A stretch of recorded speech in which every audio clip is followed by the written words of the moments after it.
पहला टॉपिक है methane sat. Methane set.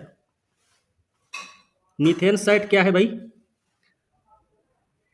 Set ना लॉन्च किया गया एक रॉकेट है, और किसके माध्यम से लॉन्च किया गया है? फॉल्कन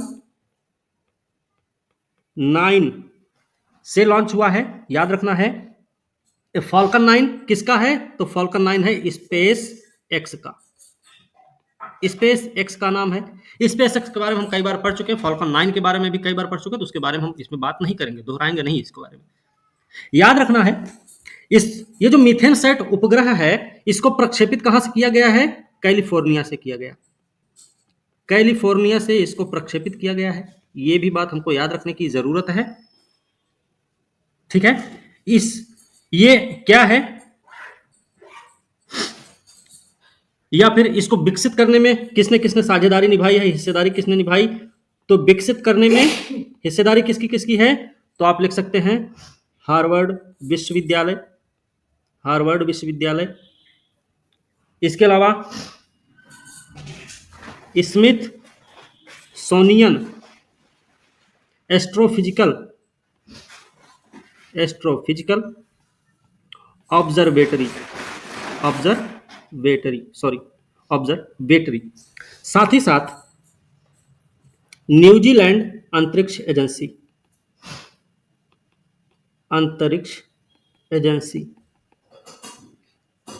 इन सब का इसमें सहयोग रहा है, और याद रखना इनके सहयोग को सुनिश्चित किसने किया है? जो नेतृत्व दिया उसका नाम है, यहां पे लिख लो नेतृत्वकर्ता। नेतृत्वकर्ता कौन है? तो पर्यावरण रक्षा कोष। ओके, पर्यावरण रक्षा कोष। ठीक है, इतना आपको ध्यान रखना है। ठीक है, ये उपग्रह की एक विशेषता है। हाँ, इस उपग्रह की एक विशेषता है कि यह एक दिन में 15 बार परिक्रमा करेगा। किसकी परिक्रमा करेगा? तो पृथ्वी की। मतलब एक दिन में 15 बार पृथ्वी की परिक्रमा करेगा ये उपग्रह। साथ ही साथ मीथेन नाम है ना इसका, मीथेन सैट। तो क्या करने वाला भाई? वैश्विक स्तर पर मीथेन उत्सर्जन को मापेगा। यहां पे एक आपको सवाल का उत्तर बता देते हैं। यूपीएससी में आया हुआ प्रश्न है कि सभी उपग्रह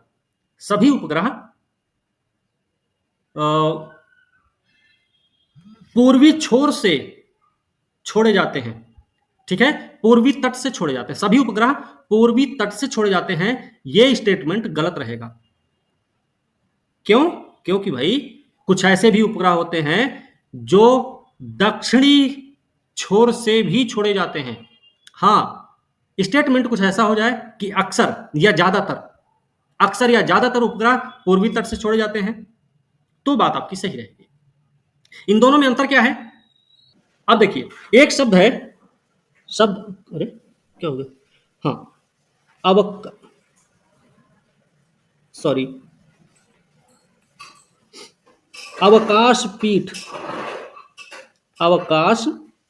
पीठ ये क्या होती है? ये वैकेशन बेंच क्या होती है? अवकाश पीठ क्या होती है भाई? भैया एक चीज याद रखना, एक विशेष पीठ है ये, एक विशेष पीठ है। किसकी है ये? तो सर्वोच्च न्यायालय की अवकाश पीठ सर्वोच्च न्यायालय की होती है, सुप्रीम कोर्ट की होती है। भारत के मुख्य न्यायाधीश के द्वारा गठित की जाती है। किसके द्वारा गठित होती है ये? चीफ जस्टिस ऑफ इंडिया द्वारा। बात क्लियर हुई यहां तक? ठीक है ना? सर्वोच्च न्यायालय में याद रखना, साल में 2 बार छुट्टी होती है। एक होती है गर्मी में, एक होती है ठंडी में। लंबी छुट्टियां होती हैं ये। लेकिन जो छुट्टियां होती ना, तकनीकी रूप से ये माना जाता है कि इस समय छुट्टियों के दौरान न्यायालय पूरी तरह से बंद नहीं रहता है। माननीय माननीय सुप्रीम कोर्ट में भी ये बात होती है कि 2 छुट्टियां होती हैं, लंबी छुट्टियां होती हैं गर्मी और ठंडी में, और इन छुट्टियों के दौरान तकनीकी रूप से न्यायालय पूरी तरह से बंद नहीं रहता है। और एक विशेषता और याद रखना, लिख लो इसको, तो इन छुट्टियों के दौरान भी इन छुट्टियों के दौरान भी याचिकाकर्ता सर्वोच्च न्यायालय जा सकते हैं। इस समय क्या होता है, अवकाश पीठ मामले की आवश्यकता के आधार पर सुनवाई भी कर ली जाती है। कौन करेगी? अवकाश पीठ। ये अवकाश पीठ अगर जरूरत पड़ती है तो वो सुनवाई भी कर लेती है, ठीक ना है। अवकाश पीठ एक ऐसी विशेष पीठ होती है, अवकाश पीठ सर्वोच्च न्यायालय की एक ऐसी विशेष पीठ होती है जो चीफ जस्टिस ऑफ इंडिया के द्वारा गठित की जाती है। यह सर्वोच्च न्यायालय के प्रतिवर्ष 2 लंबी छुट्टियों के दौरान, गर्मी और सर्दी की, जिस समय न्यायालय पूरी तरह से बंद भी नहीं होता है, इस दौरान याचिकाकर्ता सर्वोच्च न्यायालय जा भी सकते हैं। साथ ही साथ जरूरत पड़ने पर अवकाश पीठ के द्वारा सुनवाई भी कर ली जाती है। यहां तक बात क्लियर हो गई। एक दूसरा शब्द है ग्रीन जॉब। ये क्या होता है? हरा हरा जॉब कुछ होता है क्या है? देखो, पर्यावरण के संरक्षण की दिशा में किया गया काम ग्रीन जॉब होता है। लिख लो तो, पर्यावरण संरक्षण की दिशा में किया गया जॉब क्या है? हरा जॉब या ग्रीन जॉब होता है, ठीक है ना। इससे जो रोजगार मिलेगा वही ग्रीन जॉब। अब पर्यावरण संरक्षण का मामला क्या है? अब देखो, एग्जाम्पल भी दिया जा सकता है पेपर में आपके, सौर ऊर्जा, हाइड्रो पावर, ऐसे कुछ एग्जाम्पल्स दिए जा सकते हैं। तो पूछा जा सकता है आपसे, निम्न में से ग्रीन जॉब का उदाहरण कौन सा है या कौन कौन सा है? तो आपको बताना पड़ेगा भैया सौर ऊर्जा वाला भी है, हाइड्रो पावर वाला भी है। ठीक बात समझे ना? तो आपको हाइड्रो पावर और एग्जाम्पल लिख सकते हो। सोलर एनर्जी और हाइड्रो पावर, ठीक है। इसके और भी कई सारे नाम हैं। अन्य नाम क्या है इसके, ये भी याद रखो। अन्य नाम क्या है इसके? तो एक नाम है green collared job, green collared job बोलते हैं इसको। एक दूसरा नाम है सस्टेनेबिलिटी जॉब, सस्टेनेबिलिटी जॉब, ये भी है। इसका और नाम है इको जॉब, इको जॉब है। इसको हम पर्यावरणीय जॉब भी कहते हैं, पर्यावरणीय जॉब भी कहते हैं इसको, ठीक है। इसके कई सारे नाम हैं, आपको ये भी याद रखना है। एक शब्द है वेंचर कैपिटल। वेंचर कैपिटल क्या होते हैं? वेंचर कैपिटल क्या होते भाई? होता क्या है कि जो छोटी कंपनियां होती हैं, छोटी कंपनियां जिनसे ये होता है ना कि भविष्य में लाभ की संभावना जिनसे ज्यादा होती है, उनके शुरुआती चरण में निवेशकों के द्वारा जो भी पूंजी उपलब्ध कराई जाती है उसी को बोलते हैं वेंचर कैपिटल। लिख सकते हैं आप, लिख लीजिए। भविष्य में लाभ की संभावना, लाभ की अधिक संभावना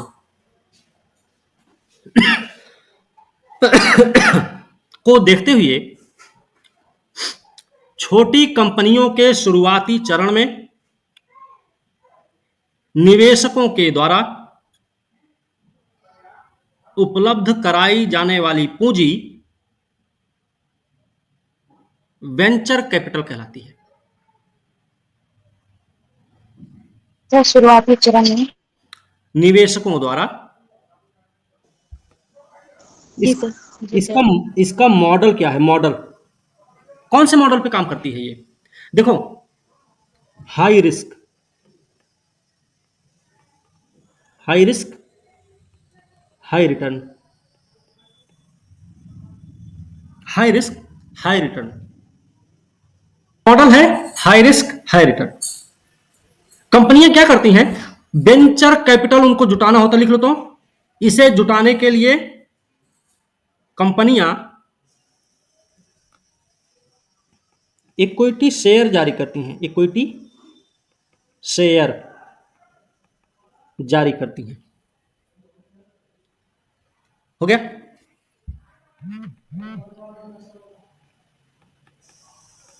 एक शब्द है वास्तविक लागत लेखांकन, वास्तविक लागत लेखांकन, ये क्या शब्द है भाई? ट्रू कॉस्ट अकाउंटिंग क्या होता है इसमें, लिख लीजिए तो। इसके अंतर्गत इसमें क्या होता है ना, जो खाद्य प्रणालियां होती हैं उनसे जो भी फायदा नुकसान जो कुछ भी होता है उन सबका मूल्यांकन किया जाता है। मान लीजिए किसी को दिया गया 1 किलो गेहूं, 1 किलो गेहूं में कुछ कूड़ा कचरा भी निकलेगा, कुछ कीड़े मकोड़े भी हो सकते हैं, ठीक है। बचा होगा मान लो कि कटपिट के 800 ग्राम बचा, अब उसको आदमी पिसाएगा फिर खाएगा, हो सकता है कुछ और भी गड़बड़ हो जाए, तो मतलब फायदा भी उसका देखा जाएगा, नुकसान भी देखा जाएगा, लिख लीजिए तो। इसके तहत या इसके अंतर्गत कृषि खाद्य प्रणालियों से, खास करके कृषि खाद्य प्रणाली से संबंधित मामला है, याद रखना, कृषि खाद्य प्रणालियों से होने वाली सामाजिक, पर्यावरणीय, स्वास्थ्य और आर्थिक हानि तथा लाभ का, हानि तथा लाभ का मापन और मूल्यांकन किया जाता है, ठीक है। इसका यूज कहां किया जाएगा, प्रयोग क्या है इसका, प्रयोग कहां पे होगा, जो भी होगा, चाहे वो नीति निर्माता हो, चाहे कोई किसान हो, चाहे व्यवसायी हो, चाहे उद्योगपति हो, उद्यमी कोई हो, चाहे निवेशक उपभोक्ता ही क्यों ना हो, वो क्या करेगा, सटीक निर्णय लेने में सक्षम होता है, सटीक निर्णय लेने में सक्षम होता है। बात क्लियर हुई। एक ऐसी मुक्त बाजार प्रणाली जिसमें सामान्य रूप से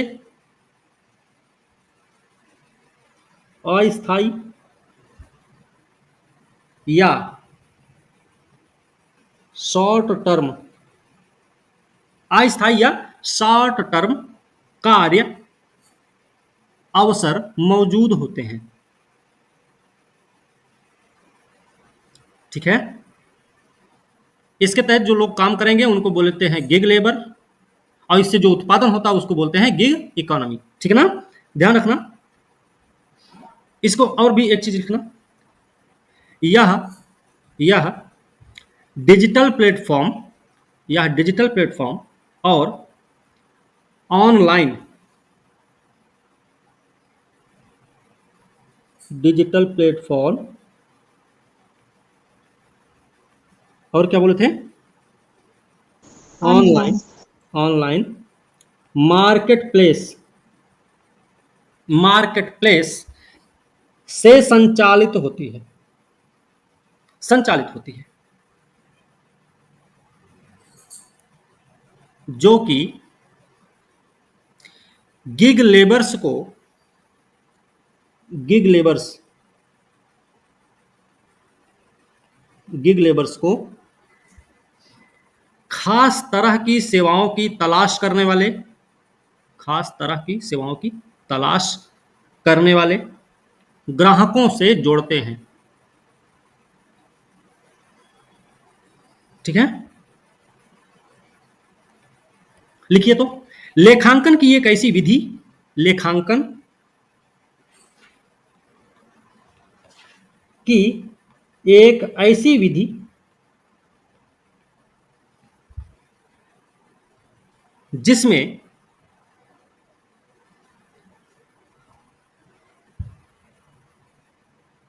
कोई कंपनी कोई कंपनी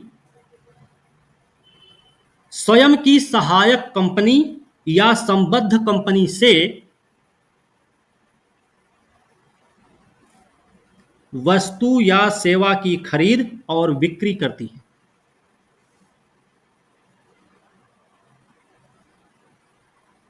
ठीक है, सर थोड़ा सा सर एक बार तो उनके बीच कोई कैश ट्रांसफर नहीं होता है,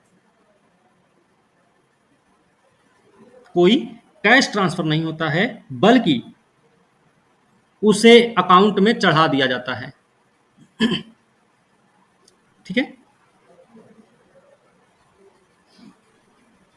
बात समझे? इसी को हम क्या बोलते हैं, इनकम टैक्स की भाषा में इसी को बोला जाता है ट्रांसफर प्राइसिंग। सर ये लास्ट वाली लाइन प्लीज रिपीट कर। सामान्य रूप से इसका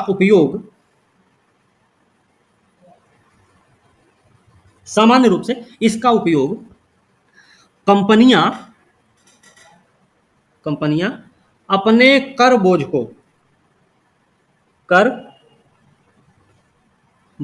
को कम करने के लिए करती हैं। ठीक है,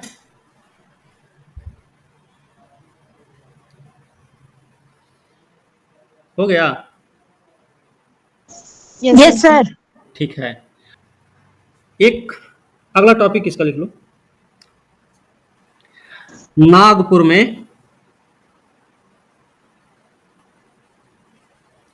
में जीरो कार्बन बिल्डिंग कार्य योजना, जीरो कार्बन बिल्डिंग कार्य योजना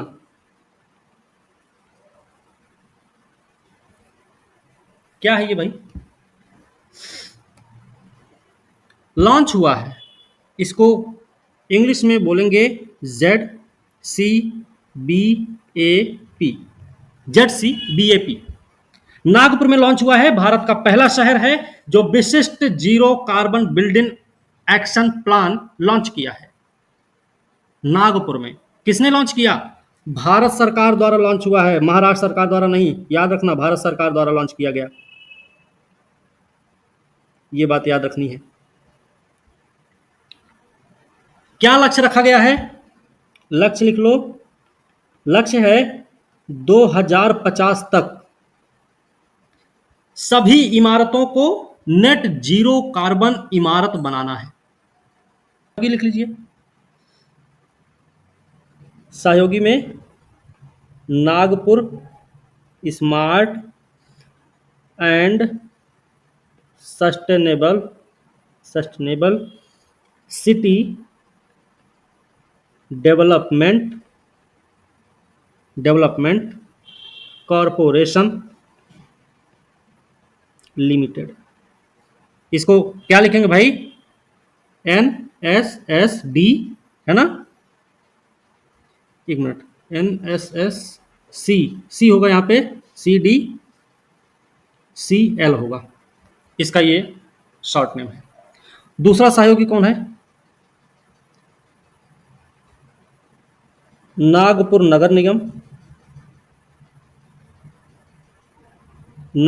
निगम।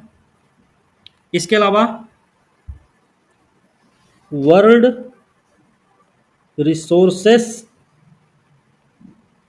इंस्टीट्यूट, इसको बोलेंगे WRI। ठीक है, इसको बोलेंगे NMC। फिर ग्लोबल एनवायरनमेंट फैसिलिटी, इसको बोलेंगे GEF, United Nations environment programme, UNEP। इसके अलावा कौन है इसमें सहयोगी? इंटरनेशनल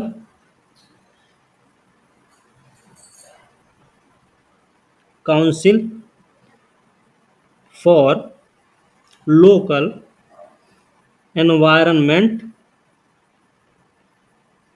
एनवायरमेंटल इनिशिएटिव,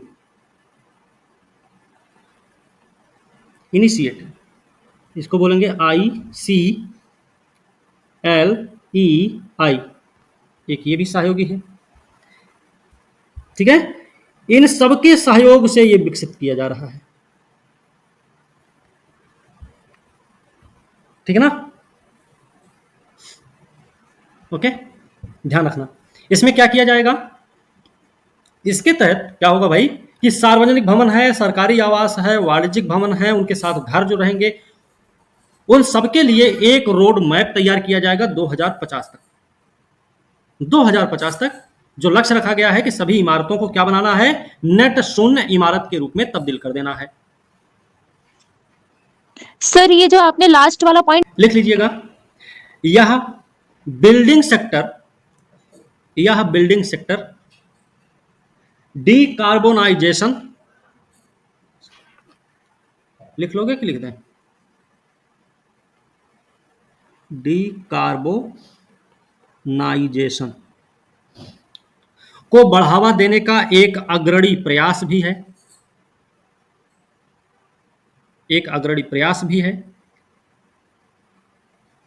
जो 2070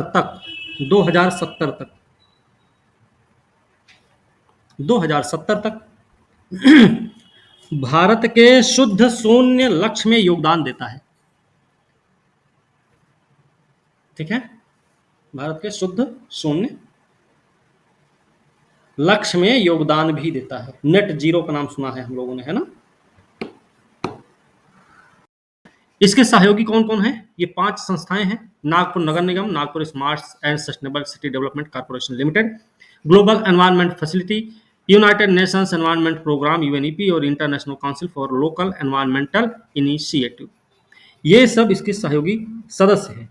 इसमें क्या होगा, इसमें सार्वजनिक भवन, सरकारी आवास, वाणिज्यिक भवन के साथ साथ घरों को भी शामिल किया करके एक रोड मैप तैयार किया जाएगा 2050 तक के लिए, जिसमें ये रहेगा कि 2050 तक हमको क्या करना भाई, शहर में, कौन से शहर में, नागपुर शहर में नेट शून्य इमारत तैयार कर देनी है। यही ऊपर बताए थे। ये बिल्डिंग सेक्टर जो होगा वो क्या करेगा, ये जो बिल्डिंग सेक्टर होगा ये डीकार्बोनाइजेशन को बढ़ावा देगा, ठीक है, बढ़ावा देने का एक अग्रणी प्रयास के रूप में काम करेगा। और भारत ने जो प्रतिबद्धता जताई है कि 2070 तक हम शुद्ध शून्य का लक्ष्य रख रखा है भारत ने एक प्रतिबद्धता के रूप में, उसको हासिल करने में मदद हो जाएगी, ठीक है, महत्वपूर्ण भूमिका निभाएगा। अब इसमें एक चीज और याद रखना है, इसे zero carbon building accelerator project के कार्यान्वयन भागीदारी के साथ संयुक्त रूप से विकसित किया गया है। इसको लिख लीजिए,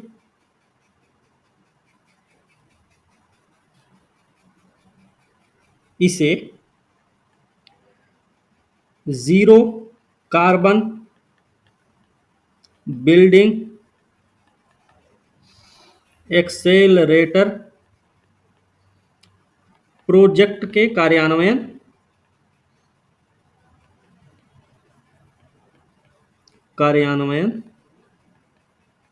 भागीदारों के साथ संयुक्त रूप से विकसित किया गया,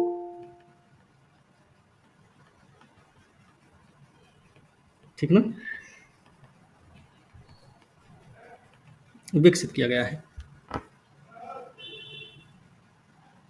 अब ये कौन सा प्रोजेक्ट है भाई, ये अभी जो हमने पढ़ा है zero carbon building accelerator project, ये कब लॉन्च हुआ है, इसको आप लिख सकते हैं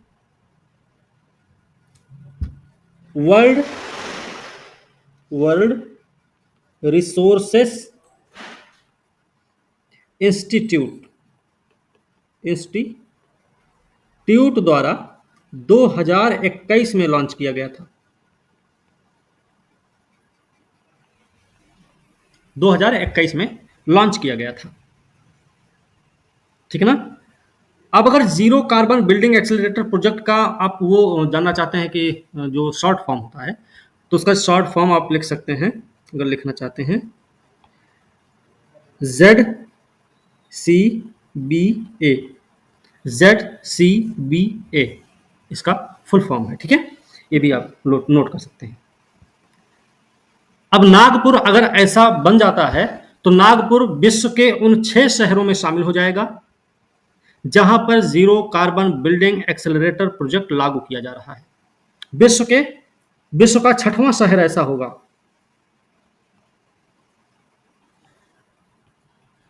छठा शहर होगा नागपुर, जहां पर क्या चल रहा है, ZCBA प्रोजेक्ट चल रहा है। ठीक है,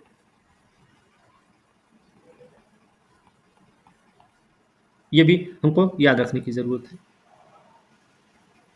ठीक है ना। जो बाकी शहर हैं, एक तो देखिए भारत का हो गया, बाकी जो शहर हैं, नागपुर 6वां है, उससे पहले जो 5 शहर हैं वो कौन कौन से देश में शामिल हैं। देश के नाम आप लिख सकते हैं। अन्य 5 शहर केन्या में है, कोस्टारिका में है,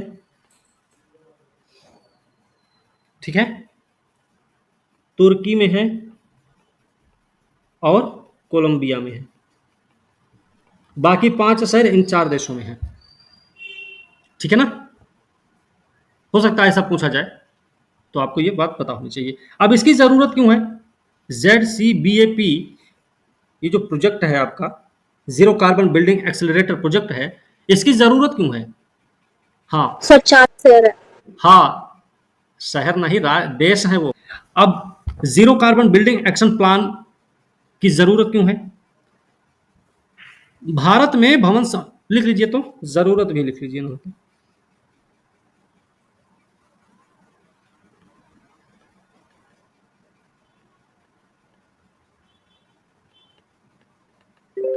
लिख लीजिए,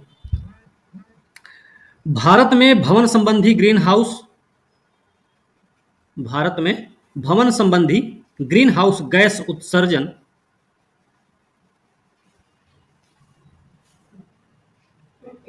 2000 से 2017 के बीच 2 गुना हो गया, 2 गुना से अधिक हो गया, सॉरी 2 गुना से अधिक हो गया, लिख लेना भाई। ठीक है,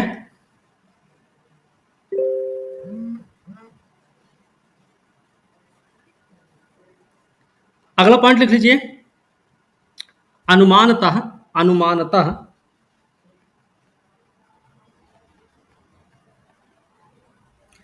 अगले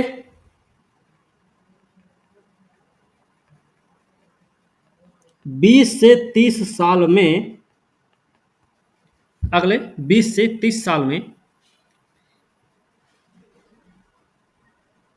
भारत के इस्पात और सीमेंट उद्योग से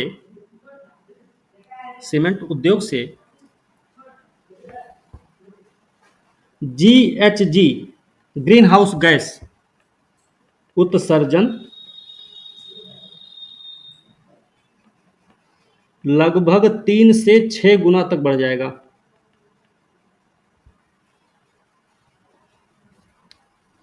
पहला लाइन फिर से रिपीट कर दीजिए थोड़ा।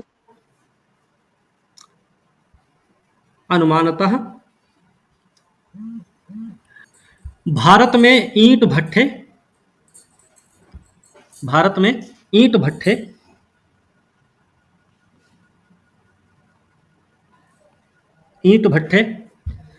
कार्बन मोनोऑक्साइड, सल्फर डाइऑक्साइड,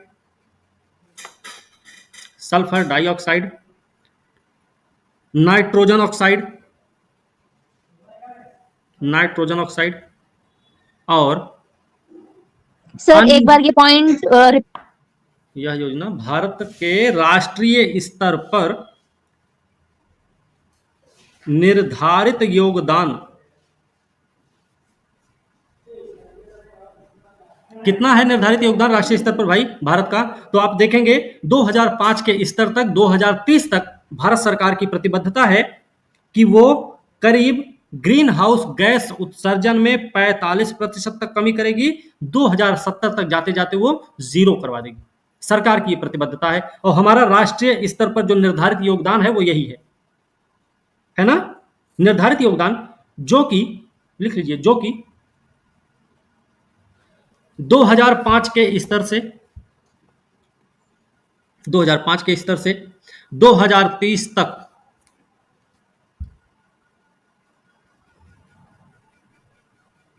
2030 तक अपने सकल घरेलू उत्पाद की जीडीपी सकल घरेलू उत्पाद की जीएचजी जीएचजी बार बार अब नहीं बोलेंगे, पूरा पूरा जीएचजी उत्सर्जन तीव्रता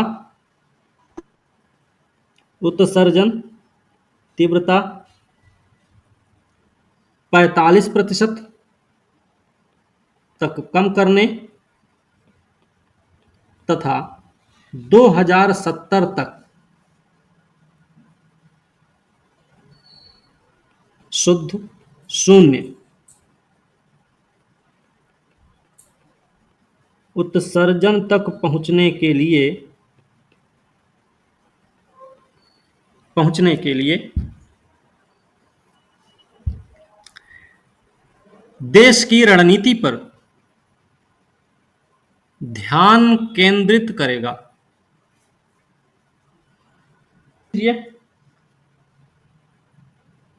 नागपुर की यह परियोजना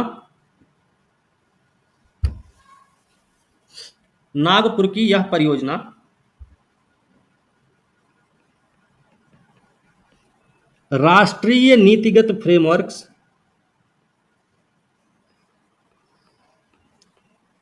और डिकार्बोनाइजेशन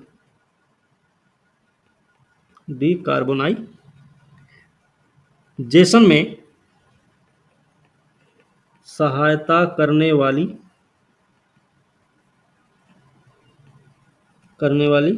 पहल पर आधारित है।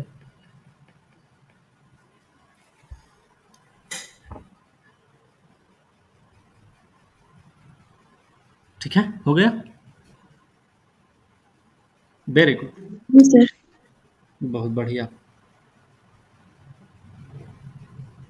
चलो एक काम और कर लेते हैं, राष्ट्रीय नीतियों के साथ संयोजन। अभी एक मुख्य मेंस के लिए एक प्रश्न भी बोलेंगे अच्छा खासा, इसी से संबंधित होगा, इसी टॉपिक से, उसको भी आप लोग लिखना, फिर उसके बाद अगला टॉपिक स्टार्ट करेंगे। ठीक है, हेडिंग है इसी का है राष्ट्रीय क्या चीज? राष्ट्रीय नीतियों के साथ संयोजन। मतलब ये जो योजना है, ये जो प्रोग्राम है, जो प्रोजेक्ट है, ये कैसे राष्ट्रीय नीतियों के साथ संयोजन स्थापित करने में सक्षम होगा या कैसे संयोजन स्थापित कर सकता है। अब देखिए, हमने अभी ऊपर ही बताया कि ये जो नागपुर वाली जो ये योजना है, मौजूदा राष्ट्रीय नीतिगत निर्देश या फ्रेमवर्क डिकार्बोनाइजेशन की दिशा में भारत के प्रयास के अनुरूप है। यह सहायता करने वाली पहलों पर आधारित है। इसमें क्या कौन कौन से मुद्दे क्या क्या शामिल हैं? इसमें क्या क्या शामिल होंगे लिख सकते हैं आप लोग। भारत के राष्ट्रीय स्तर पर योगदान, जो यहां पे हमने बताया था, ये भारत के राष्ट्रीय स्तर पर योगदान,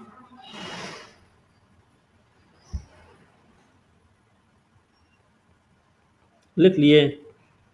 हाँ सर। लिख देते, नहीं तो मसरूफा स्पेलिंग गलत कर देती है, बार बार हमको बार बार सोचना पड़ता है। तो सपना करती है। भारत की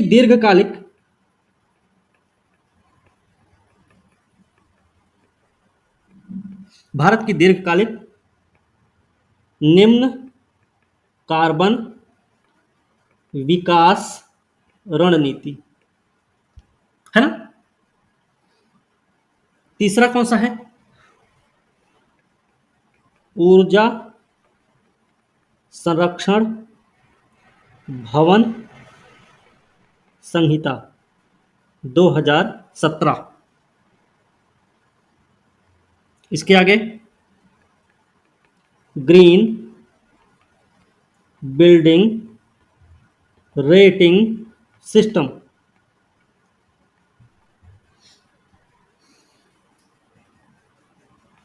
इंडियन ग्रीन बिल्डिंग काउंसिल। अगला पॉइंट लिखिएगा, ग्रीन रेटिंग फॉर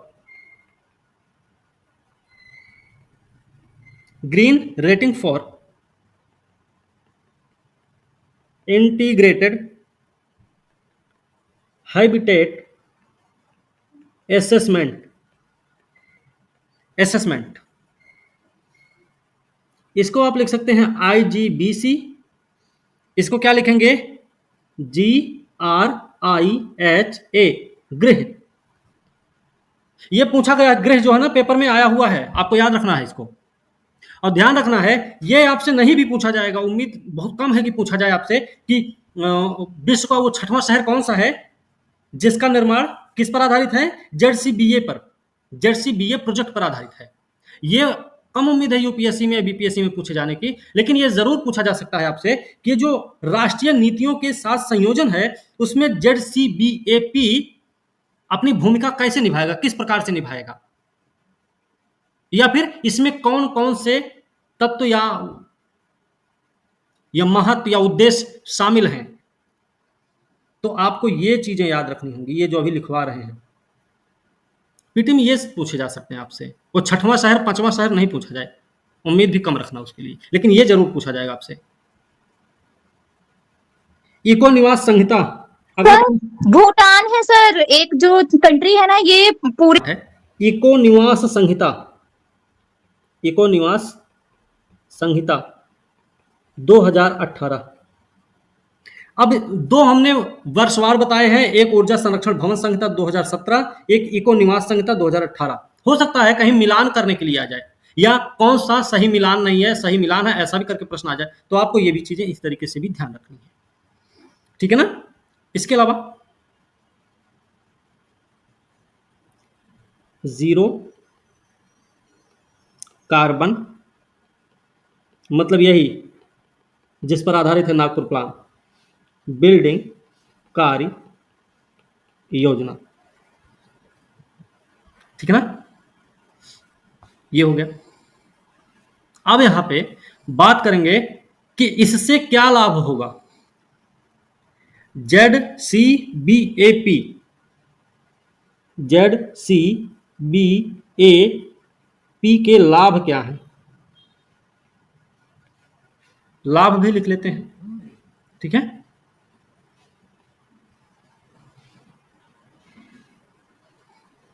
चलो लाभ लिखो, तो लिखिएगा पहला पॉइंट, बिजली की बचत, बिजली की बचत और कोयला आधारित बिजली संयंत्रों से, बिजली की बचत और कोयला आधारित बिजली संयंत्रों से होने वाले प्रदूषण में कमी।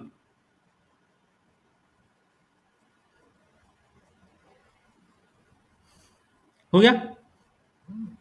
Yes sir. दूसरा पॉइंट,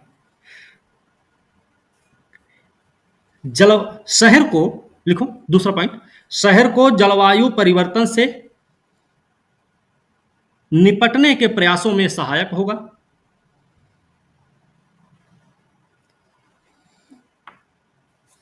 साथ ही अंतरराष्ट्रीय मंच पर भारत के नेतृत्व की स्थिति को भी मजबूत करेगा, ठीक है। हो गया, वेरी गुड। चलिए अगला पॉइंट लिखिएगा, जीरो कार्बन बिल्डिंग रणनीति के सहारे, जीरो कार्बन बिल्डिंग रणनीति के सहारे निर्माण और रख रखाव में, जीरो कार्बन बिल्डिंग रणनीति के सहारे निर्माण और रख रखाव में होने वाले वायु प्रदूषण को सीमित किया जा सकता है।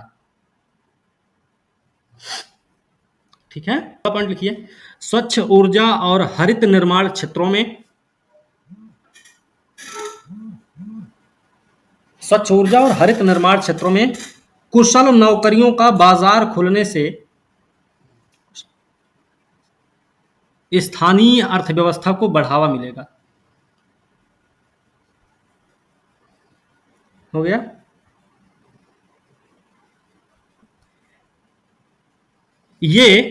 ये पारंपरिक भवनों से अलग,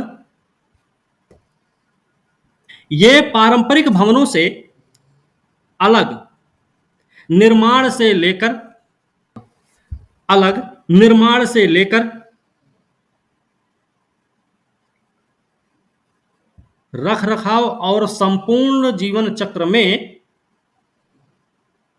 और संपूर्ण जीवन चक्र में पर्यावरण पर न्यूनतम प्रभाव डालते हुए, न्यूनतम बोल रहे हैं, स्पेलिंग गलत मत कर देना भाई, पूछ लेना नहीं आएगा तो। न्यूनतम प्रभाव डालते हुए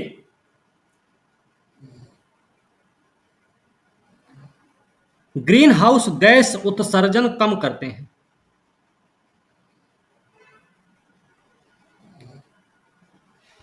दूसरा पॉइंट लिखिएगा, ये तो एक पॉइंट हो गया। दूसरा पॉइंट लिखिएगा, ये इमारतें, अब दूसरा, ये इमारतें कई तरीकों से कार्बन फुटप्रिंट, कार्बन फुटप्रिंट को कम करने का काम करती हैं।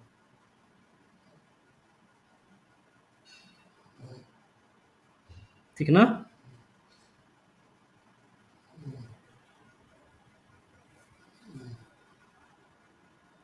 यह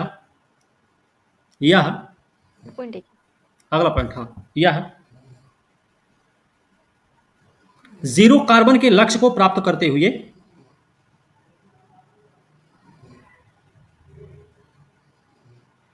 निवासियों या उपयोगकर्ताओं के लिए, निवासियों या उपयोगकर्ताओं के लिए आराम और सुविधा के साथ समझौता नहीं करती। Sir repeat. आराम और सुविधा के साथ समझौता नहीं करती है। सर रिपीट कर दीजिए ना। अच्छा लिखो, अगला पॉइंट है, इसमें नवीकरणीय ऊर्जा का प्रयोग होता है। नवीकरणीय ऊर्जा का प्रयोग होता है। नवीकरणीय ऊर्जा का प्रयोग, ऐसा भी लिख सकते हैं। ठीक है, चलिए अगला पॉइंट लिख लीजिएगा। इसमें टिकाऊ निर्माण सामग्री, इसमें टिकाऊ निर्माण सामग्री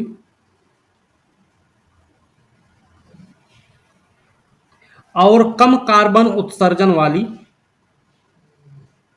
और कम कार्बन उत्सर्जन वाली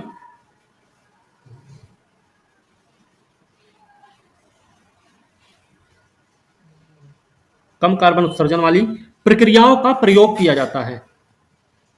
सर ये वाला पॉइंट दोबारा बोल दीजिए, मेरा डिस्कनेक्ट हो गया।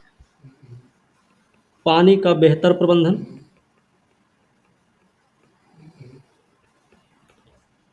वर्षा जल संचयन,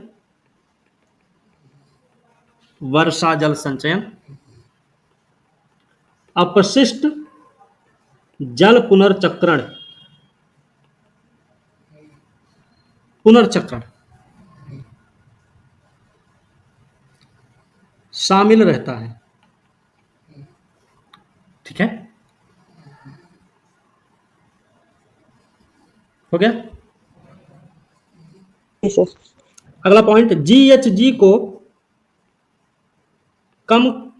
को कम करने के साथ साथ कम करने के साथ साथ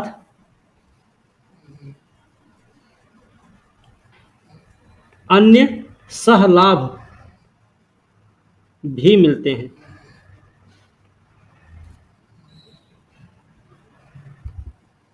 ठीक है,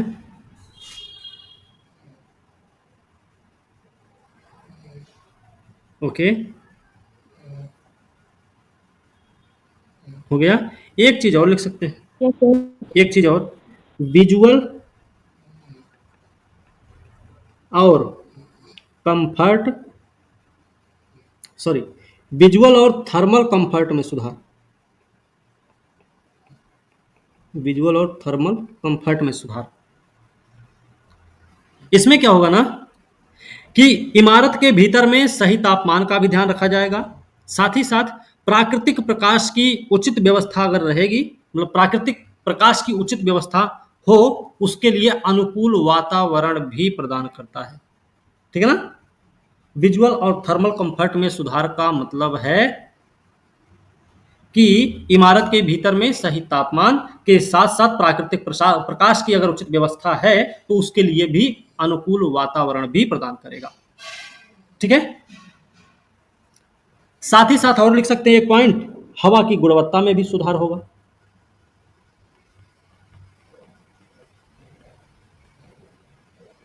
हवा की गुणवत्ता में सुधार, ठीक है ना। अब सर जो इसमें, इतना हाँ बोलो ना, जीरो कार्बन बिल्डिंग क्या है, जीरो कार्बन बिल्डिंग क्या है,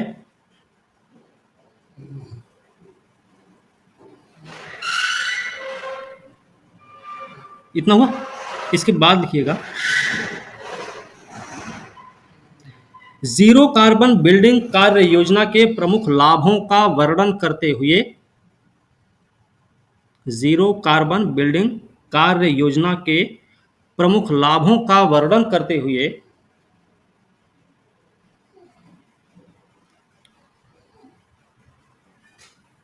स्पष्ट करें, स्पष्ट करें कि यह भारत सरकार की, भारत सरकार के राष्ट्रीय नीतिगत निर्देश और डीकार्बोनाइजेशन की दिशा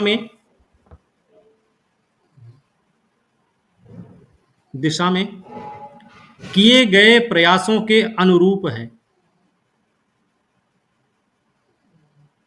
हो गया, लिख लिए भैया। Yes sir. तो नीतिगत के बाद क्या है? अरे, एक वर्ड। नीतिगत निर्देशों और डीकार्बोनाइजेशन की दिशा में किए गए प्रयासों के अनुरूप है। सबके सबने लिख लिया ना भाई। जी सर। ये तो आप यूपीएससी के लिए लिखते हैं तो आप उसके हिसाब से लिखेंगे 250 वर्ड 200 वर्ड का, बीपीएससी के लिए लिखेंगे तो भैया 400 वर्ड का, 38 नंबर का। सर एक मिनट, मेरे zero carbon building, zero carbon building action plan और उसकी आवश्यकता पर टिप्पणी करें।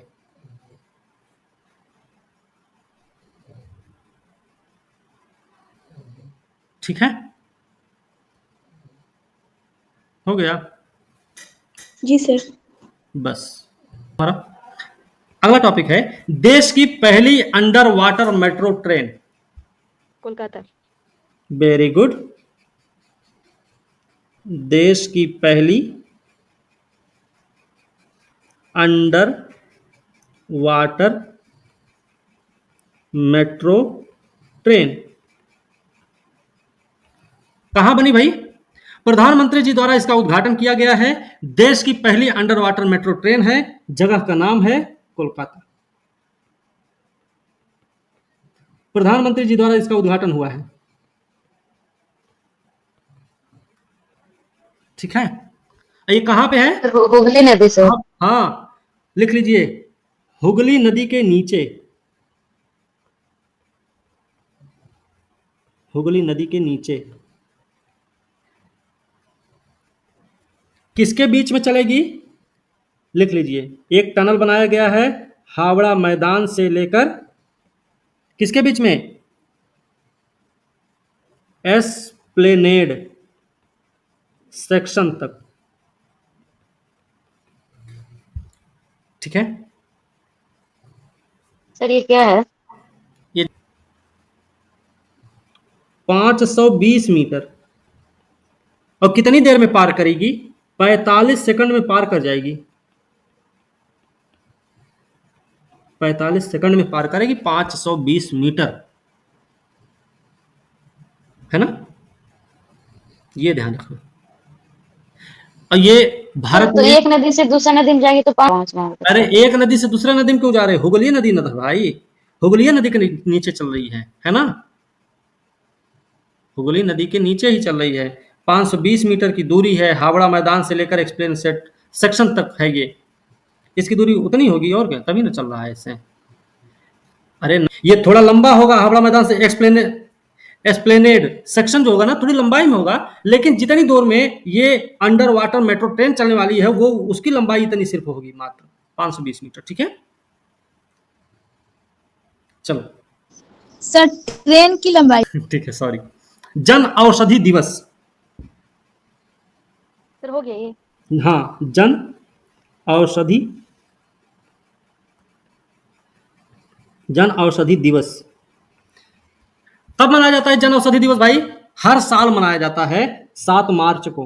हर साल 7 मार्च को मनाया जाता है जन औषधि दिवस। क्यों मनाया जाता है?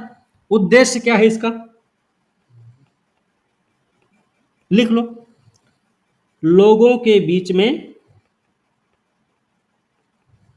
बीच में जेनेरिक दवाओं के बारे में जागरूकता बढ़ाना। जागरूकता बढ़ाना इसका उद्देश्य है। पहली बार कब मनाया गया था? पहली बार मनाया गया था 7 मार्च 2019 को, पहली बार मनाया गया था ये। जन औषधि दिवस मनाया जा रहा है। जन औषधि दिवस के बारे में अगर हम जान गए इतना, तो हमको एक चीज और पता होनी चाहिए, भारत में एक योजना भी चल रही है ना? नाम पता है आप लोगों को? योजना का नाम है प्रधानमंत्री भारतीय जन औषधि योजना। ये एक योजना भी चलाई जा रही है, इस योजना के बारे में भी समझ लेना चाहिए। ये जो योजना थी ना, प्रधानमंत्री भारतीय जन औषधि योजना, इसकी शुरुआत वैसे हुई है 2008 में। शुरुआत कब हुई थी? 2008 में शुरू हुआ था। किसके नाम से शुरू हुआ था? जन औषधि योजना के नाम से। जन औषधि योजना के नाम से शुरू किया गया था 2008 में। और ये जो वर्तमान नाम है इसका, वर्तमान नाम 2016 में आया है सामने। वर्तमान नाम 2016 में सामने आया है।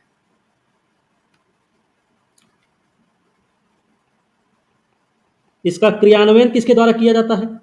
इसका क्रियान्वयन किसके द्वारा किया जाता है फिर? लिख लीजिए, भारतीय औषधि और या फिर एवं चिकित्सा उपकरण ब्यूरो द्वारा। ठीक है, किसके द्वारा क्रियान्वयन हो रहा है? भारतीय औषधि चिकित्सा उपकरण ब्यूरो द्वारा।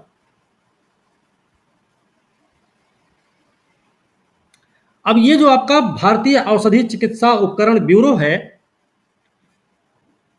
ये लिख लो इसके बारे में थोड़ा सा। औषधि विभाग के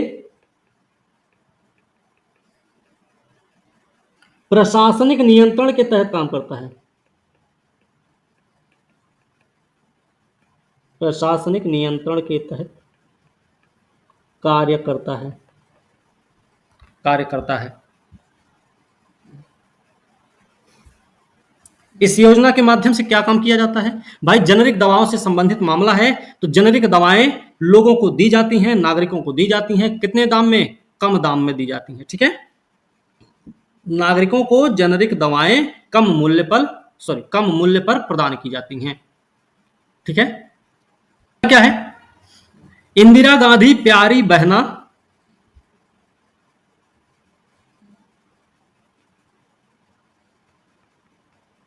इंदिरा गांधी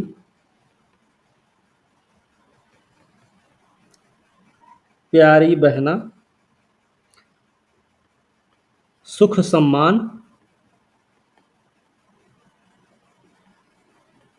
निधि योजना। ठीक है, पहली बात तो हिमाचल प्रदेश ये हिमाचल प्रदेश सरकार की योजना है। हिमाचल प्रदेश सरकार की योजना है, ये याद रखना है। इसमें क्या किया जाएगा? महिलाओं से संबंधित है। इंदिरा गांधी प्यारी बहना, प्यारी बहना मतलब प्यारा भैया तो आया नहीं, प्यारी बहना है तो मतलब महिला से संबंधित है। तो महिला की जो उम्र होगी वो कितनी होगी? 18 से 60 वर्ष। मतलब 18 से 60 वर्ष की आयु वर्ग की महिलाओं को कितना दिया जाएगा? 1500 रुपया प्रति माह, पर मंथ दिया जाएगा 1500 रुपया 18 से 60 वर्ष की महिलाओं को, आयु वर्ग की महिलाओं को। लक्ष्य क्या है इसका? इसका लक्ष्य है 5 लाख से अधिक महिलाओं को कवर करना, अधिक महिलाओं को कवर करना। ठीक है ना, ताकि उनको भाई वित्तीय सहायता प्रदान की जा सके। ठीक है, हिमाचल प्रदेश के बारे में आपको क्या समझ लेना चाहिए? हिमाचल प्रदेश क्या है? इसको बोलते हैं बर्फीले पहाड़ों का प्रांत। बर्फीले पहाड़ों का प्रांत है ये याद रखना है। राजधानी के बारे में पता है, मुख्यमंत्री भी पता होंगे कि लिखना पड़ेगा। मुख्यमंत्री लिख लो, न हो तो सुक्खू है, सुखविंदर सिंह सुक्खू, और राज्यपाल शिव प्रताप शुक्ला। ठीक है, ओके। एक और टॉपिक लिखवाएंगे, छोटा सा, बिल्कुल छोटा सा है, उसके बाद हम रोक देंगे क्लास। ठीक है, देखो, सांसद खेल महाकुंभ 3.2 ये क्या है?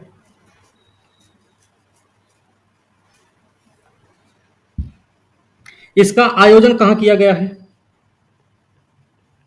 आयोजन लिख लो कहां किया गया। तो हिमाचल प्रदेश में हुआ है। हिमाचल प्रदेश में एक जिला है, नाम है उसका बिलासपुर, और बिलासपुर जिले में एक ग्राउंड है, क्रिकेट ग्राउंड है, उसका नाम है लुहणु, लुहणु क्रिकेट ग्राउंड।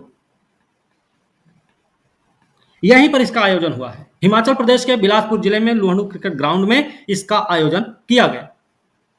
ठीक है, शुभारंभ किसने किया है? शुभारंभ किसने किया? तो शुभारंभ के नाम पे नाम आएगा, हमारा नाम तो आपको पता ही, आप लोगों को, अनुराग सिंह ठाकुर। हाँ, ठीक है। अनुराग सिंह ठाकुर कौन भाई?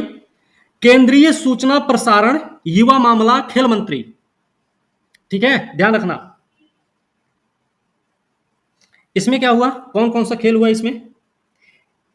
वॉलीबॉल, वॉलीबॉल, कबड्डी,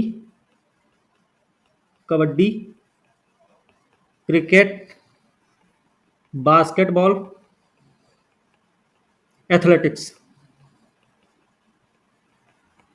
इसमें यह पूछा जा सकता है इनमें कौन कौन से खेलों का आयोजन हुआ था, इसमें यह पूछा जा सकता है आपको, आपसे, तो आपको पता होना चाहिए।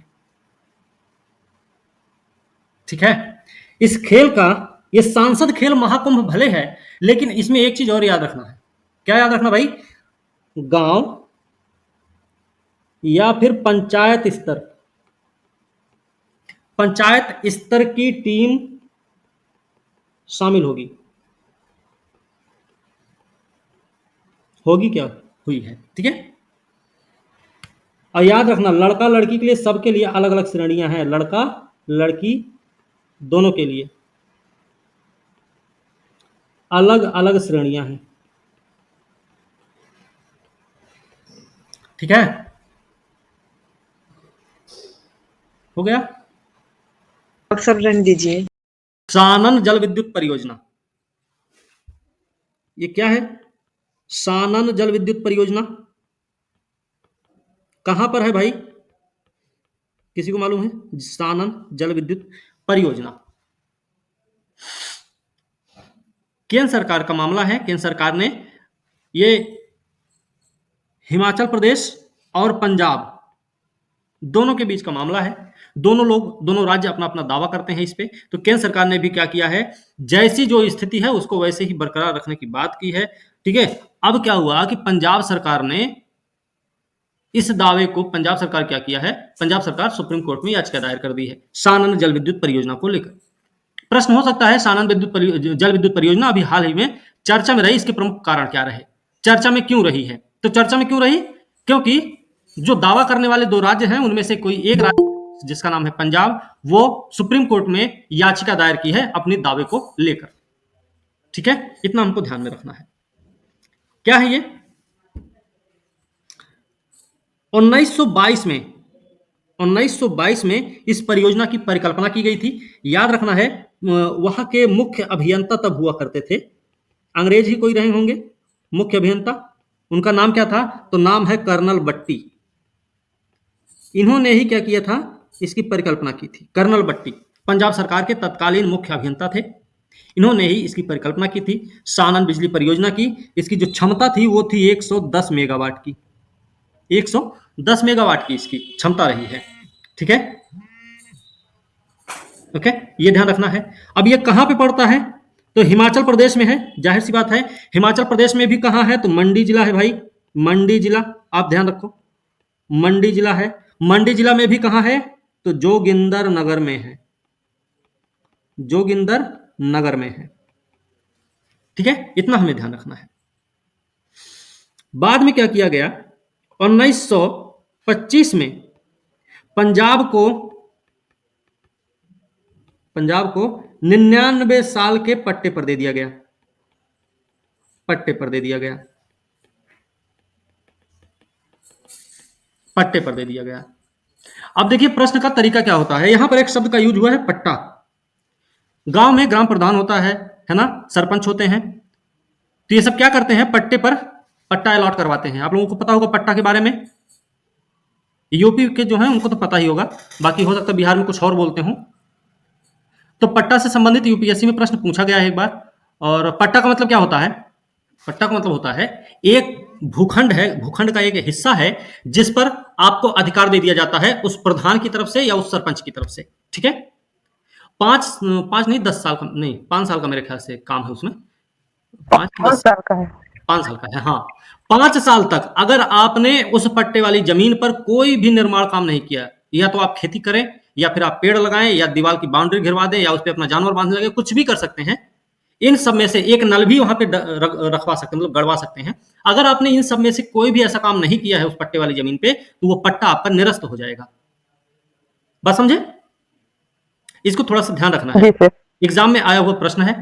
साथ ही साथ ये भी याद रखना, पट्टे वाली जमीन जो होती है भाई, अगर मान लीजिए किसी एससी या एसटी की जमीन है, तो उसके पट्टे की जमीन को ना तो कोई ओबीसी का कैंडिडेट खरीद सकता है, ना तो कोई जनरल कैंडिडेट खरीद सकता है।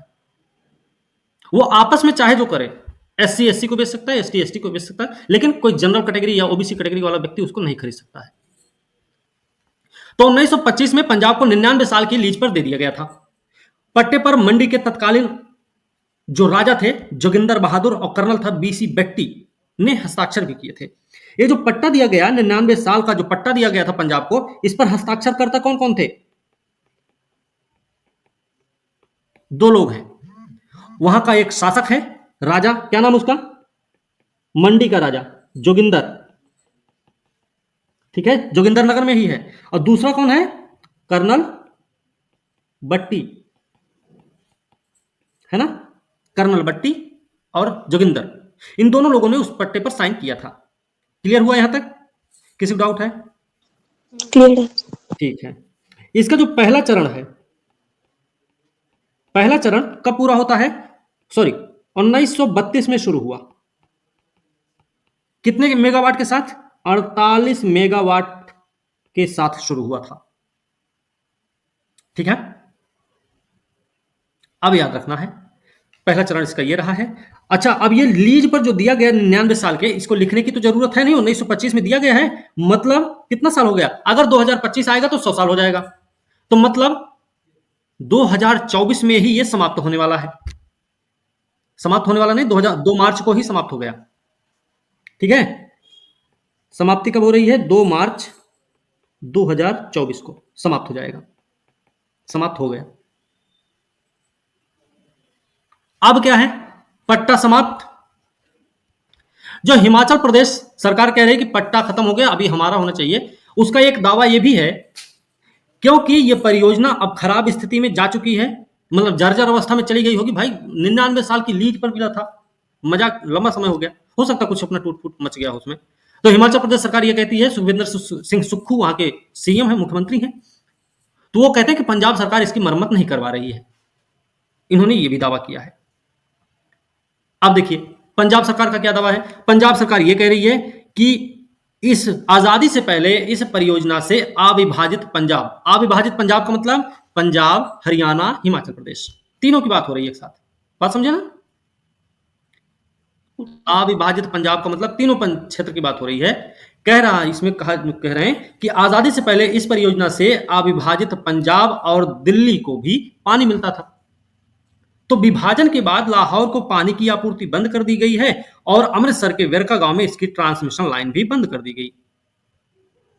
आजादी के बाद इसकी 2 लाइनें बंद हुई, एक लाहौर की और दूसरी अमृतसर के वेरका गांव में। 1966 में राज्यों का जब पुनर्गठन हो रहा था, उस समय एक जल विद्युत परियोजना पंजाब को दे दिया गया।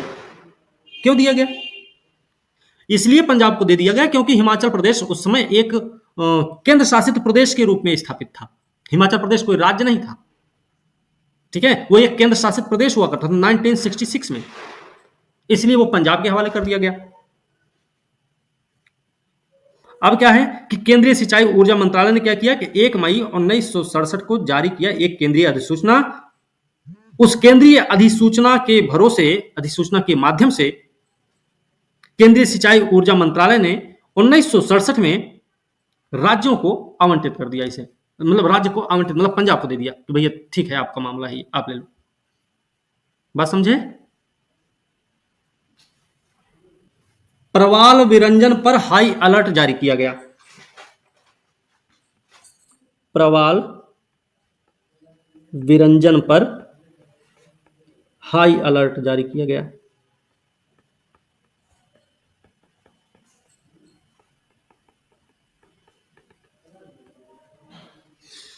किसने किया है? यूनाइटेड नेशंस नेशनल ओशनिक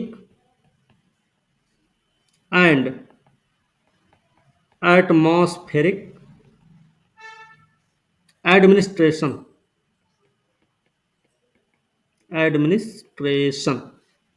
मतलब NOAA द्वारा जारी किया गया है। ठीक है ना? कारण क्या रहा इसका? जारी करने का कारण क्या रहा है? अलर्ट क्यों जारी किया गया? तो जलवायु परिवर्तन और अल नीनो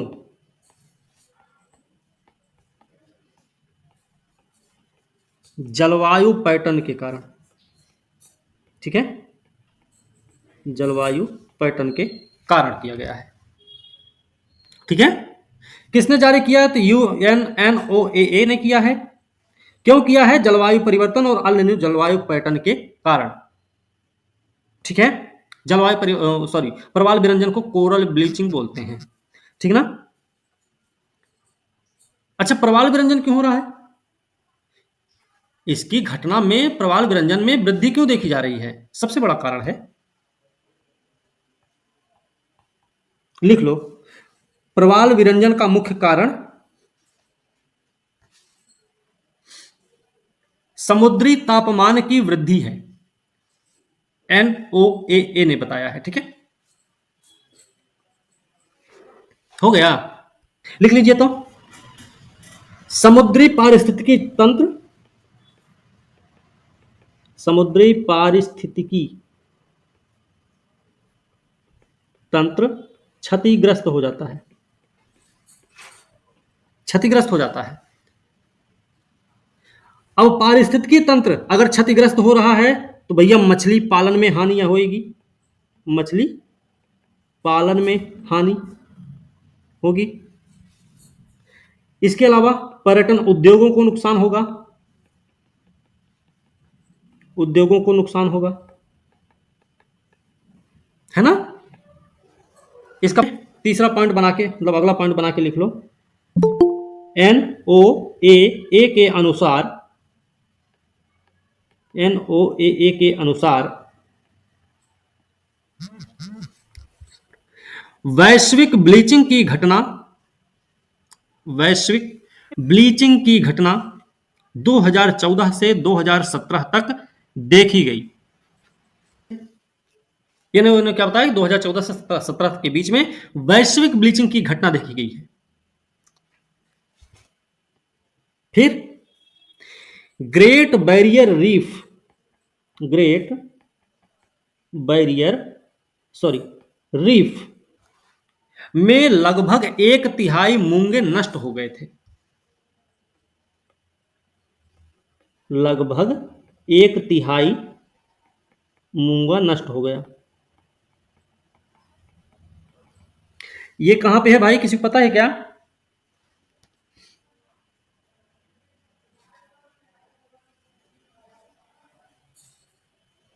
ऐसे कुछ करके है ऑस्ट्रेलिया, है ना, ऐसे ही है ना भाई ऑस्ट्रेलिया, ये वाला एरिया है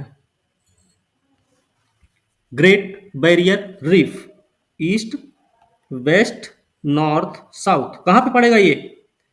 उड़ीसा के उत्तर पूर्व क्षेत्र में पड़ेगा। याद रखना, यूपीएससी में पूछा गया प्रश्न है ग्रेट बैरियर रीफ की भौगोलिक अवस्थिति। आगे लिखिएगा, 2024 में, एक और पॉइंट इसमें लिख लो, 2024 में औसत तापमान पूर्व औद्योगिक स्तर से 1.5 डिग्री सेल्सियस से अधिक हो गया।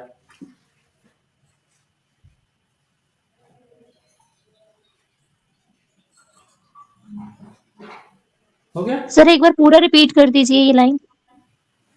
कि घटना कहां कहां देखी गई? तीनों महासागर में। कौन कौन सा महासागर? प्रशांत महासागर भी, अटलांटिक महासागर भी, हिंद महासागर भी। ठीक है, इन तीनों जगहों पे देखी गई। अब बात आती है कि प्रवाल होता क्या है। प्रवाल क्या है भाई? फिर से लिखें, प्रवाल क्या है? इसे बोलते हैं मूंगा, मूंगा, कहीं लिखे होंगे मूंगा, यहां पे देखिए लिखे मूंगा, इसको बोलते हैं। इसी को कोरल भी कहा जाता है, कोरल भी कहा जाता है इसी को, याद रखना। क्या होता है, यहां लिख लो, एक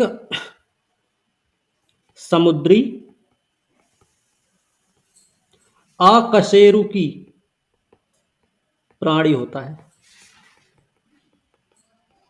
एक अकशेरुकी प्राणी होता है। इसका आकार कैसा होता है? आकार कैसा होता है? लघु बेलनाकार,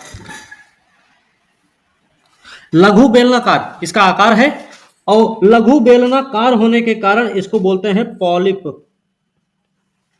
पॉलिप बोलते हैं इसको। ठीक है, ये जो जीव होते हैं ना, अपनी सघन कॉलोनी के लिए जाने जाते हैं, मतलब जहां पर भी रहते हैं सघन कॉलोनी बनाकर रहते हैं। हाँ बोलिए ना सर, ये अकोष्ठीय या एकोष्ठीय है? आकशेरुकी, आकशेरुकी हैं। ये जीव जो होते हैं ना, ये चूना स्रावी जीव होते हैं। क्या होते हैं? चूना स्रावी जीव होते हैं। मतलब ये अपने शरीर से चूने का श्रावण करते हैं, है ना, निकालते होंगे। यह बात हुई। हाँ, चूने का श्रावण जब करते हैं ना तो ये बनाते हैं अपना बाहरी कवच। ठीक है, चूना स्रावी करने के माध्यम से ही ये अपने बाह्य कवच का निर्माण करते हैं। ठीक है, इनका जो बाह्य खोल होता है, बाह्य खोल, उसको क्या बोलते हैं? बाह्य खोल को कहा जाता है कोरलाइट। कोरलाइट, ठीक है, कोरलाइट कहा जाता है। ठीक है, हो गया यहां तक। इनके दो भाग होते हैं। इसके दो भाग हैं। कौन कौन से दो भाग हैं? एक होता है कठोर मूंगा और दूसरा होता है मुलायम। यहां पे लिख देते हैं, कठोर और मुलायम मूंगा होता है। अब इसमें एक चीज और याद रखना है, ये जो कठोर मूंगा है, कठोर मूंगा के बारे में देखें तो इसी से होता है चूने का स्राव। ठीक है, चूने का स्राव करता है। ऐसे आप लिख लीजिएगा, कठोर मूंगा लिख के फिर लिखना ऐसे। ठीक है, इस कठोर मूंगे को क्या बोलते हैं? भित्ति निर्माता, सॉरी, भित्ति निर्माता कोरल कहते हैं। कठोर मूंगा को क्या बोलते हैं? भित्ति निर्माता कोरल। क्यों बोलते हैं? क्योंकि ये चूने का स्राव करते हैं। और जो मुलायम मूंगा है ये क्या करता है? ये कभी भी चूने का स्राव नहीं करता भाई, कभी भी चूने का स्राव नहीं करता है। ये भी याद रखना है। विकास के लिए अनुकूल दशाएं क्या क्या होती हैं?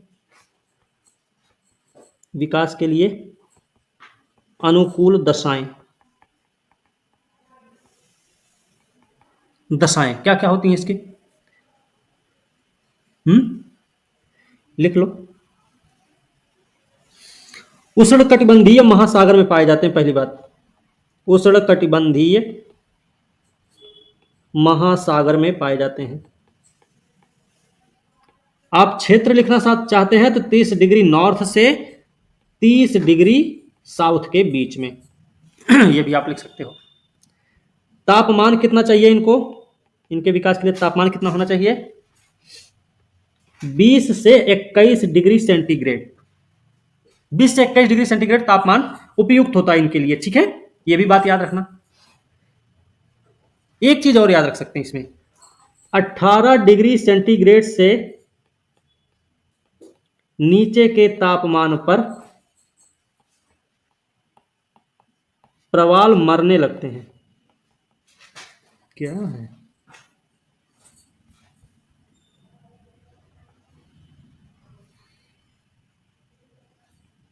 मरने लगते हैं। ठीक है, ये भी बात आप लोग। गहराई कितनी चाहिए होगी इनको? गहराई कितनी चाहिए होगी? 50 से 70 मीटर। 50 से 70 मीटर। लवणता कितनी चाहिए? लवणता कैसे कितनी चाहिए इनको?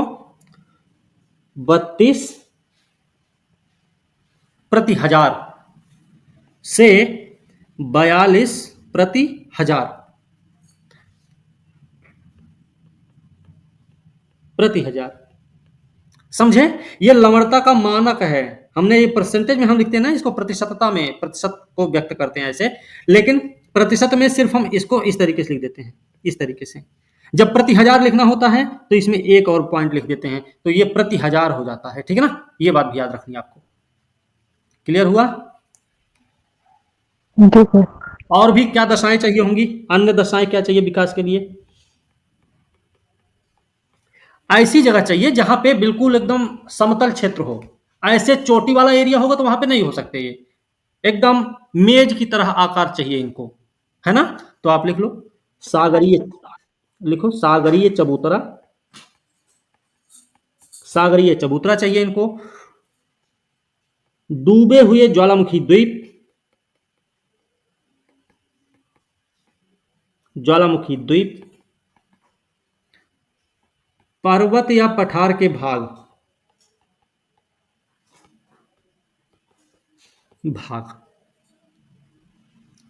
ठीक है। विरंजन वाली घटना में क्या होता है, प्रवाल विरंजन में क्या क्या होता है, फिर ऐसे लिखो, विरंजन लिख लो फिर यहीं पे। क्या है इसमें, ऊपर ही बताया ना, तापमान में वृद्धि हो जाए, प्रकाश या पोषण में परिवर्तन हो जाए तो प्रवालों पर तनाव बढ़ने लगता है, ठीक है।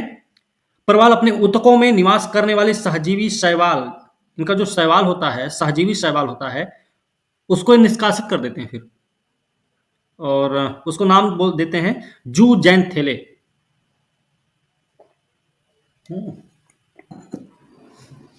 विरंजन कब होगा, समुद्री तापमान में वृद्धि, लिखो ना, समुद्री तापमान में वृद्धि, प्रकाश पोषण में परिवर्तन के कारण,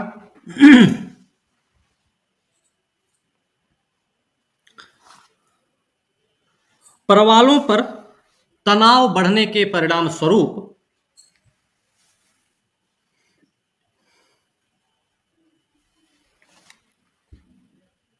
परिणाम स्वरूप अपने सहजीवी शैवाल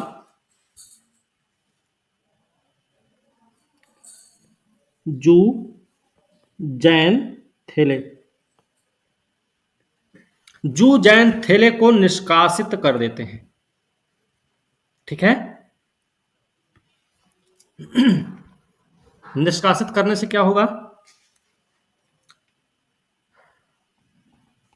रंग सफेद हो जाएगा, इनका रंग सफेद हो जाएगा। इसी घटना को हम बोलते हैं प्रवाल विरंजन, ठीक है, हो गया। इसी को हम बोलते हैं प्रवाल विरंजन, सफेद हो जाएगा प्रवाल विरंजन। अच्छा, अभी तो ये ध्यान रखना। अब प्रवाल का महत्व क्या होता है, प्रवाल का महत्व भी लिखो, क्या महत्व इसका। पहला महत्व इसका है कि समुद्री तटों को तूफान या कटाव से बचाते हैं, कटाव से बचाते हैं, पर्यटन को बढ़ावा देते हैं, बढ़ावा देते हैं, ठीक है। साथ ही साथ इनका उपयोग खाद्य पदार्थ व दवा में किया जाता है, दवा में किया जाता है, ठीक है, दवा में इनका प्रयोग किया जाता है। याद रखना, ये जो कोरल होते ना, जो प्रवाल होते हैं, प्रवाल भित्तियां होती हैं, ये जैव विविधता के लिए महत्वपूर्ण होते हैं। जैव विविधता के लिए महत्वपूर्ण क्यों होते भाई, देखो इनसे क्या प्रभाव हमने बताया था, क्या क्या प्रभाव पड़ जाता है इनसे, इनसे समुद्री पारिस्थितिकी तंत्र क्षतिग्रस्त हो जाता है, मतलब पारिस्थितिकी तंत्र को मजबूत रखते हैं ये, उसमें खाना पीना, रहना सोना, उठना बैठना सब उसमें मिलता है, किसको, जीव जंतुओं को, बात समझे, शैवालों को आवास के रूप में भी काम करते हैं और खाना पीना भी देते रहते हैं, रसोईया का भी काम करते हैं। तो इनकी वजह से जैव विविधता भी हमारी बरकरार रहती है, ठीक है ना। इनका ये वो होता फायदा, ये भी इनका महत्व है। खतरा क्या है इनको, इन पर खतरा कैसा है, खतरा दो है, एक तो प्राकृतिक है भाई, प्राकृतिक खतरा है।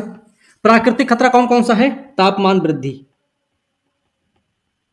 तापमान वृद्धि, तलछट जमाव और लवणता, ये तो प्राकृतिक कारक हैं। मानव जनित कारक कौन कौन से होंगे फिर, मानव जनित कारक कौन कौन से होंगे, समुद्री खनन, आदमी है अपनी आदत से बाज नहीं आता है ना। गांव में रहेगा पड़ोसी खेत वाला मेड़ काटेगा, समुद्र के किनारे रहेगा समुद्र का तटे काटेगा, नहीं काटेगा, है ना।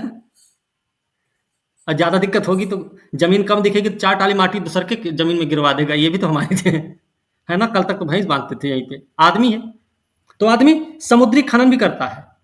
इसके अलावा तलहटी क्षेत्र में जाकर मछली भी पकड़ते हैं ये लोग, तलहटी में मछली पकड़ना ये भी इनके लिए खतरा है। पर्यटन और प्रदूषण,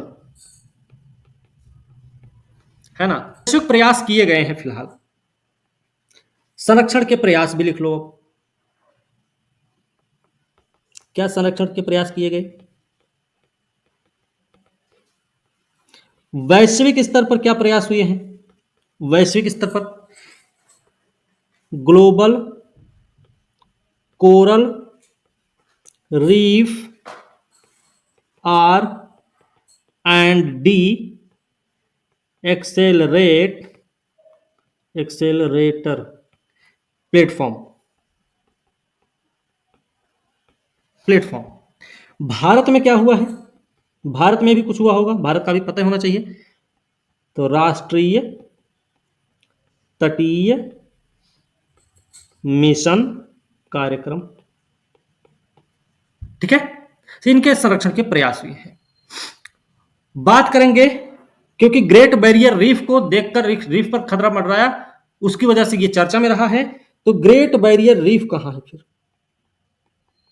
अभी हमने फिलहाल आपको बता दिया है वो बात। ग्रेट बैरियर रीफ ऑस्ट्रेलिया में है। कहां पे है? उत्तर पूर्वी क्षेत्र में, है ना, उत्तर पूर्वी क्षेत्र में है। यह विश्व की सबसे बड़ी मूंगा चट्टान यहां पर मिलती है, आपको देखने को मिल जाएगी। इसको और लिख लेना, ग्रेट बैरियर रीफ को यूनेस्को ने 1981 में क्या घोषित किया? विश्व धरोहर स्थल घोषित किया है ना, विश्व धरोहर स्थल घोषित किया है। अब भारत में प्रवाल भित्ति कहां कहां मिलती है? भारत में प्रवाल कहां कहां पाए जाते हैं, ये भी इंपॉर्टेंट है। तो भारत में मिलेगा Andaman Nicobar, A and N, Kutch की खाड़ी, इसको भी के लिख दे क्या? कच्छ की खाड़ी, रन ऑफ कच्छ लिख सकते हैं ना। चलो, कच्छ की खाड़ी है, लक्षद्वीप है, मन्नार की खाड़ी भी है,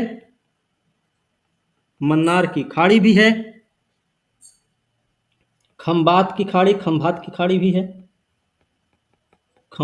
खाड़ी भी है, इसमें ओडिशा का कोणार्क तट, ओडिशा स्पेलिंग गलत हो रही है, ओडिशा का कोणार्क तट,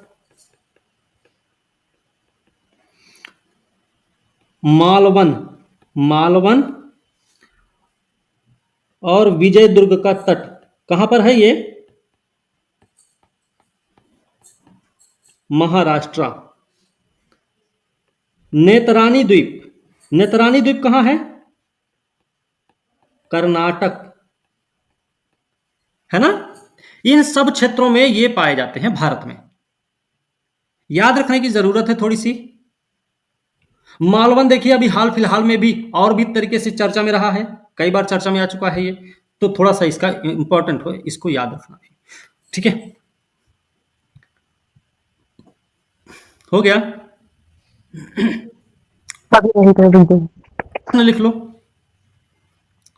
प्रश्न लिख लो।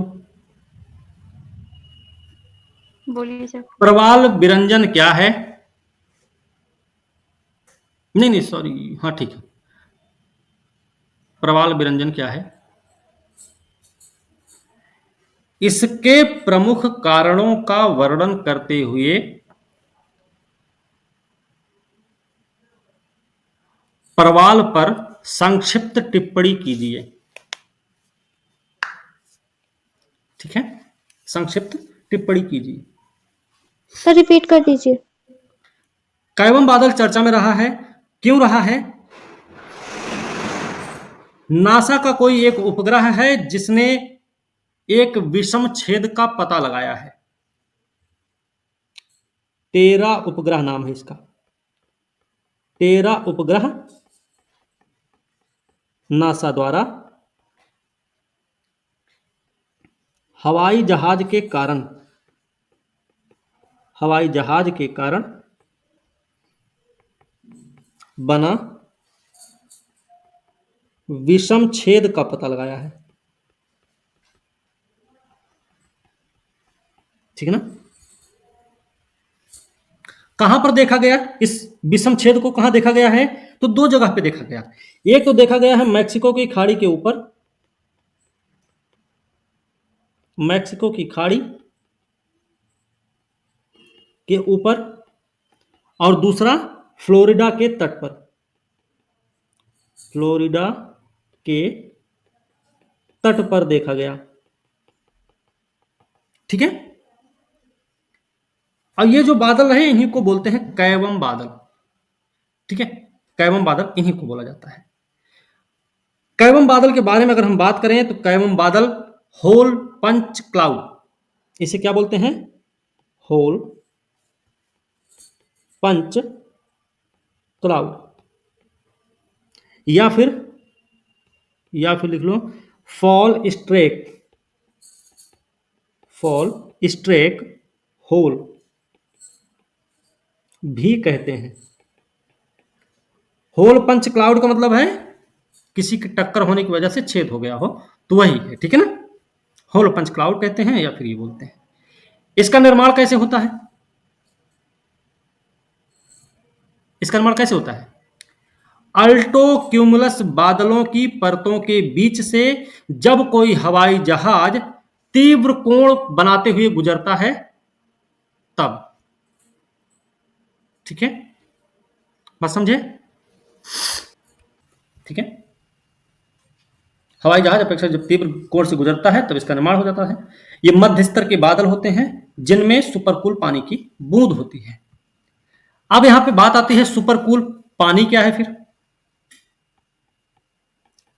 सुपरकूल पानी क्या है?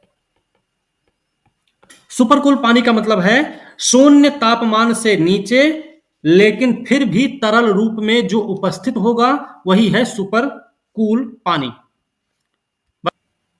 कि जब जहाज जैसे जैसे आगे बढ़ता चला जाता है तो उसका विस्तार होता चलता है। उस विस्तार के कारण एक जो प्रक्रिया गुजरती है, वो पानी की जो बूंदें होती हैं बर्फ के क्रिस्टल के रूप में जम जाती हैं। फिर ठीक है, बर्फ के क्रिस्टल के रूप में जम जाती हैं। वो बर्फ के क्रिस्टल भारी होते हैं, वजन में अंततः भारी ही हो जाते हैं। और भारी होने से क्या होगा?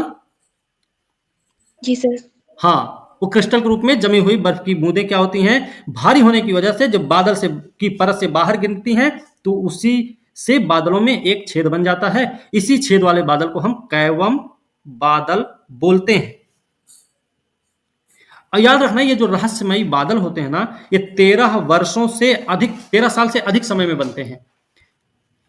बादलों के बारे में आप लोगों को पता भी होगा, हो सकता है ना? बादलों के बारे में पता है? पानी की सूक्ष्म बूंद या बर्फ के छोटे क्रिस्टल का समूह होता है जो काफी ऊंचाई पर मुक्त हवा में जलवाष्प के संघनन से बनता है। इनका ऊंचाई, विस्तार, घनत्व, पारदर्शिता, अपारदर्शिता के अनुसार बादलों को 4 प्रकारों में बांटा जाता है। 4 प्रकार होते हैं। तो सबसे पहले लिख लो बादल के प्रकार। पहला प्रकार है सिरस बादल। इसके बारे में लिख लो जल्दी से।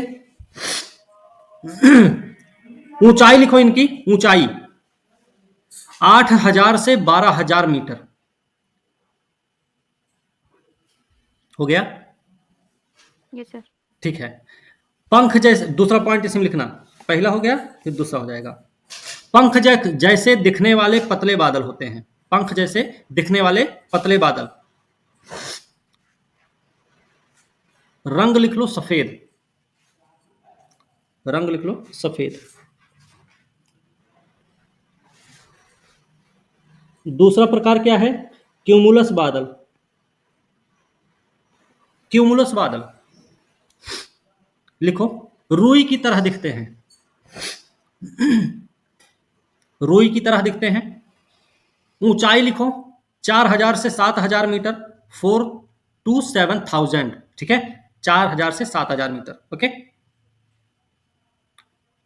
अगला पॉइंट इसी में लिखना, क्यूमुलस वाले में, टुकड़ों में बिखरे हुए होते हैं, टुकड़ों में बिखरे हुए होते हैं, इनका आधार समतल होता है। ओके, हो गया। Yes sir. तीसरा है स्ट्रेटस, स्ट्रेटस, STRATUS, स्ट्रेटस। ये क्या है? पहला पॉइंट लिखिए, फैला हुआ बादल, फैला हुआ बादल,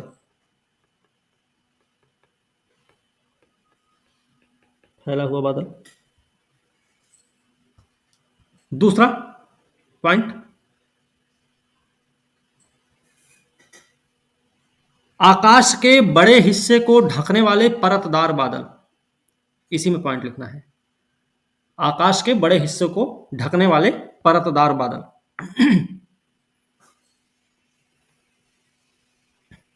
निर्माण लिख लो, निर्माण कैसे होता है इनका? सर आकाश के बड़े हिस्से, निर्माण में लिखो गर्मी की हानि या विभिन्न तापमानों के साथ, विभिन्न तापमानों के साथ वायु द्रव्यमान के मिश्रण के कारण।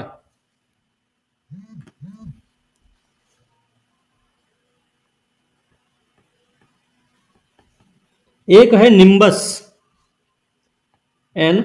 NIMBUS, निम्बस, चौथा प्रकार है ये, इसके बारे में लिखो।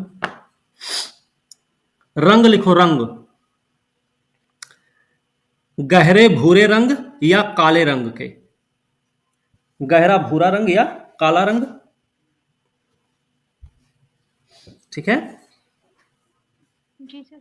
दूसरा पॉइंट, मध्य स्तर पर या पृथ्वी की सतह के बहुत करीब, मध्य स्तर पर या पृथ्वी की सतह के बहुत करीब। तीसरा पॉइंट, तीसरा पॉइंट, सूर्य की किरणों के कारण, सूर्य की किरणों के लिए अत्यंत सघन और अपारदर्शी, ठीक है। एक और पॉइंट इसमें लिख लीजिए,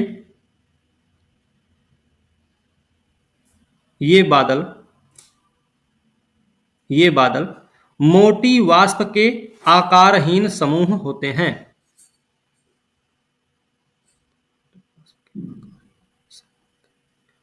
हो गया? आकारहीन, हाँ, आकारहीन समूह होते हैं, मोटी वाष्प के आकारहीन समूह होते हैं।